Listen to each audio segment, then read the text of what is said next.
మహాలింగార్చన అంటారు. ఇందులో మొత్తం కూడా 365 శివలింగాలు ఉంటాయి. దీన్ని ఒక్కసారి కనుక అభిషేకంగా చేసినట్లయితే ప్రతిరోజు నిత్యం కూడా శివారాధన చేసినట్లే. ప్రతి ఒక్కరూ నిత్యం శివారాధన చేయాలి, అది శాస్త్రం. అందుకే మన పూర్వీకులలో దేవతార్చన ఉండేవి, నిత్యం కూడా దేవతార్చన చేస్తూ ఉండేవారు.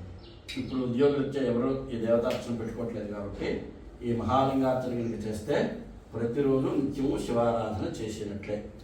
దీనిని కైలాస ప్రస్థానం అంటారు. అంటే కైలాసంలో శివుడు ఉండేటువంటి పద్ధతి. కైలాసంలో శివుడు ఈ విధంగా ఉంటాడు. ఇందులో 11 ఆవరణలు ఉంటాయి. మొదటి ఆవరణలో అష్టదిక్పాలకులు ఉంటారు. వాళ్ళు 8 మంది.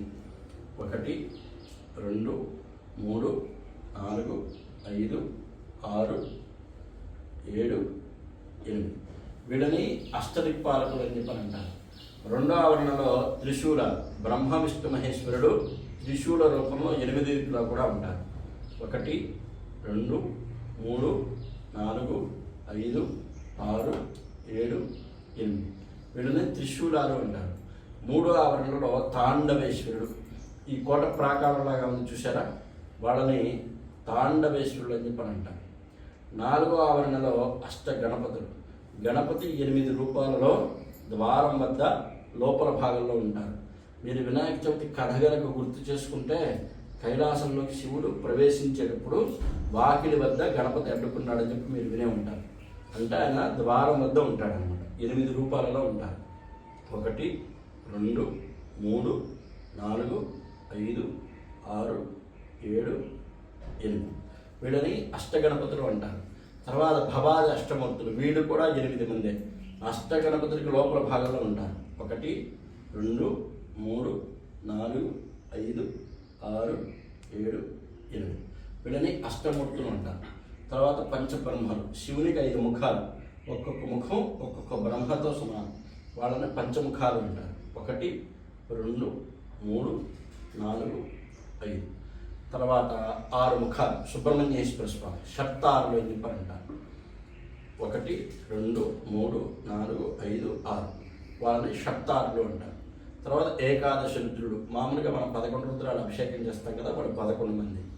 1 2 3 4 5 6 7 8 9 10 11 వాళ్ళని ఏకాదశ రుద్రుడు అంటారు. తర్వాత మేధా దక్షిణామూర్తి, మన యొక్క బుద్ధిని మంచి మార్గంలో నడిపి మనకి జ్ఞానాన్ని ఇచ్చేటువంటి ఆయన మేధా దక్షిణామూర్తి. ఈ మహాలింగార్చనలో స్వామివారి యొక్క తత్వం అర్ధనారీశ్వరం. అక్కడ నుంచి అక్కడ వరకు కూడా అమ్మవారు బాలా త్రిపుర సుందరి అమ్మవారు. ఇక్కడ అమ్మవారి యొక్క తత్వం బాలా త్రిపుర సుందరి. ఆయన పరమేశ్వరుడు, ఆయన్ని పూజించాలి. ఆయన్ని పూజించాలంటే వీళ్ళందరినీ పూజించి ఆయన దగ్గరికి వెళ్ళి ఆయన్ని పూజించాలి. శివుణ్ణి పూజించడం అంటే అభిషేకప్పుడు యో శివ అని, ఆయనకి అభిషేకం చేసినట్లయితే శివుడు తొందరగా ప్రసన్నమవుతాడన్నమాట. ఈ మహాలింగార్చన చేయటం వల్ల వచ్చేటువంటి పుణ్యాన్ని ఎవ్వరూ కూడా మాటల్లో చెప్పలేరు. అనంతమైనటువంటి పుణ్యం లభిస్తుంది.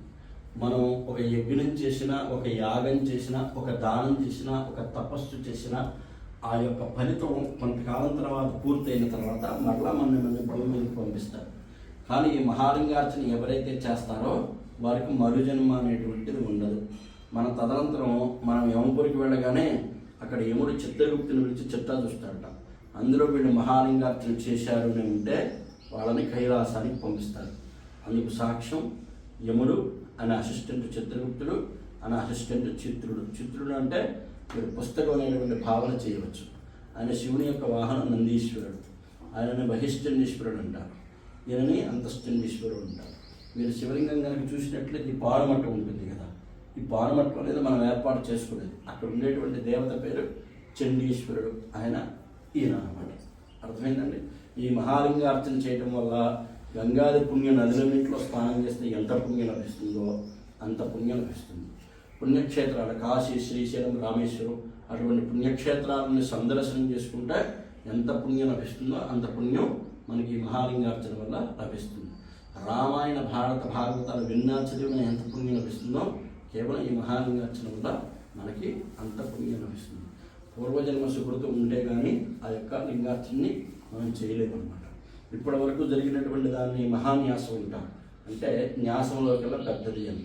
మన శరీరం అంతా కూడా చీము, నెత్తురు, మలమూత్రాలతో ఉంటుంది. అటువంటి శరీరాన్ని అంతా కూడా శుద్ధి చేసుకొని స్వామివారిని అభిషేకించాలి. ఈ మహాలింగార్చనలో ఉన్నటువంటి శివలింగాలన్నీ కూడా పుట్టమట్టితో చేయబడ్డాయి. నామంతో చేయొచ్చు, పుట్టమట్టితో చేయొచ్చు, లేకపోతే విభూతితో చేయొచ్చు. కానీ కలియుగ పార్థివలింగాన్ని కలియుగంలో పుట్టమట్టితో శివలింగంగా చేసి దానికి అభిషేకం చేసినట్లయితే శివుడు తొందరగా ప్రసన్నమవుతాడు. అది దీని యొక్క విశిష్టం. అర్థమైంది కదా.